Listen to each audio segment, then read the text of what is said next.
Alright, we're now 4 episodes into WandaVision, and while episode 4 did answer a lot of questions that were set up by the previous episodes, there are still a lot of mysteries left to unpack here. So today, I'm going to talk about what I think is the overarching plot of the show and where it's going to go, and given that these episodes come out every week, this will either age really well or really terribly, really quickly. Also, obviously spoilers for WandaVision, and potential spoilers for the future of it, but this is just me theorizing. I have no insider info or anything, so no actual spoilers, but these are my ideas and theories on what's gonna unfold.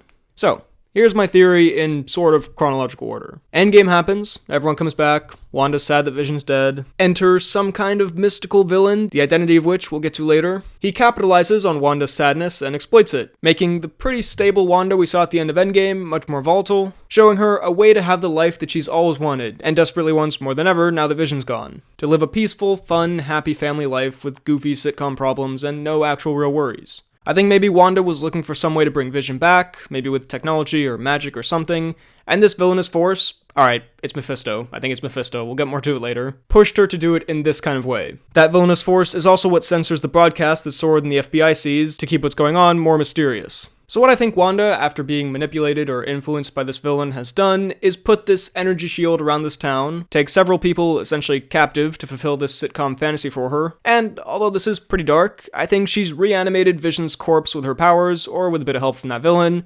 and he's basically just being puppeted around to fill out this world of hers. Which explains when we see the illusion drop for a second. Maybe because she had a lapse in her concentration because of Monica, her powers stopped working and making Vision look normal, or something like that. So I think she knows exactly what's going to happen in each episode, at least in terms of the scripted sitcom parts, not the parts that deviate like the helicopter or the neighbors talking to Vision. She knows what's supposed to happen, she has this script, and she's just living it out to have this simple life that she wants after all of her suffering. Maybe in Sokovia she grew up with American sitcoms, and much like how sitcoms are for a lot of people, it feels like a comforting place, or a safe haven with no real stakes and just comic hijinks. Which I could definitely imagine her seeing as a nice place to live out a life with her husband, albeit a dead, corpse, robot husband. Given that this whole world and these episodes come from Wanda's mind, that also explains the ads. Hydra, Strucker, Stark, they all have to do with some kind of trauma in Wanda's life. It could also be Mephisto's way of subtly reminding her of what's out in the real world and why she would choose to shelter herself away in this fantasy. If Wanda knows all of this is going on, however, it does beg the question, why does she act the way she does in episode 2 when she sees the helicopter and the blood? She acts more like she's an actual 1960s person and even tries to tell Vision about it. Why would she tell Vision if she knows she's created all of this and is reanimating Vision's corpse anyway?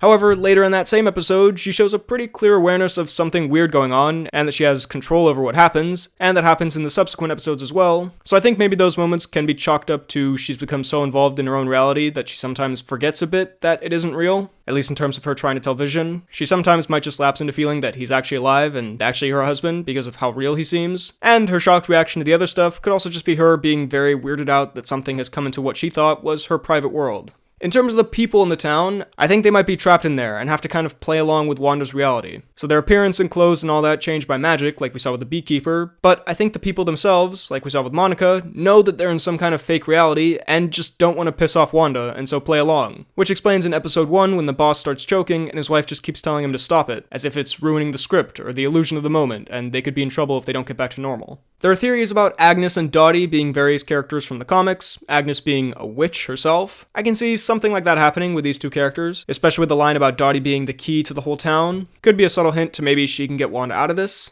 In an effort to be as unpredictable as possible, I think Agnes, the sweet neighbor, might end up being a villain of some kind, a helper for Mephisto maybe, and Dottie, the rude one, might end up being helpful and good. Also, on the townspeople note, Vision does have that conversation with the neighbors, where he seems perplexed, which would be odd if Wanda was the only one reanimating him, so maybe there is also some element of Mephisto helping to make him alive again, at least temporarily, or in some way. Look, there are a lot of questions here, my theories aren't going to be perfect, we're just going to have to wait and see, but I still think in some capacity, it's his corpse just walking around via someone else's magic. Will Vision come back for real at the end?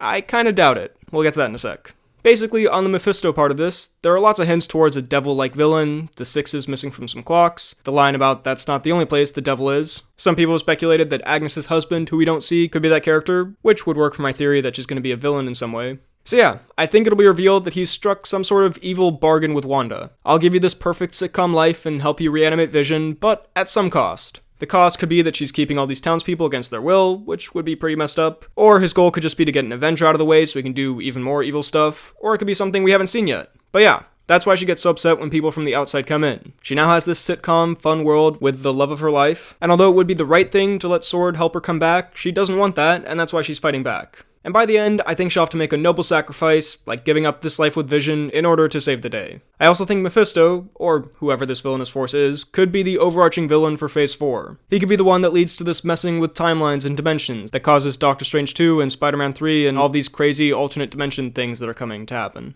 Or maybe he's working for another force, like Kang the Conqueror.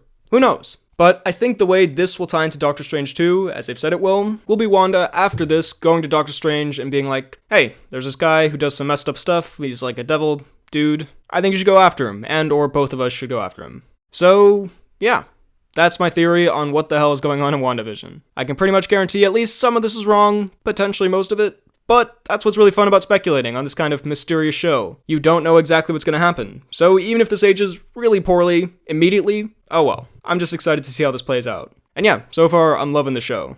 So, what are some of your WandaVision theories? Let me know all of your thoughts down below in the comments. While you're at it, be sure to like this video, check out my Instagram and Twitter at BHL_Hudson, check out this podcast about movies and TV and whatnot I do with a friend of mine, it's called The Poorly Planned Podcast, and subscribe for more videos like the one you just watched. Thanks for watching, and I'll see you next time.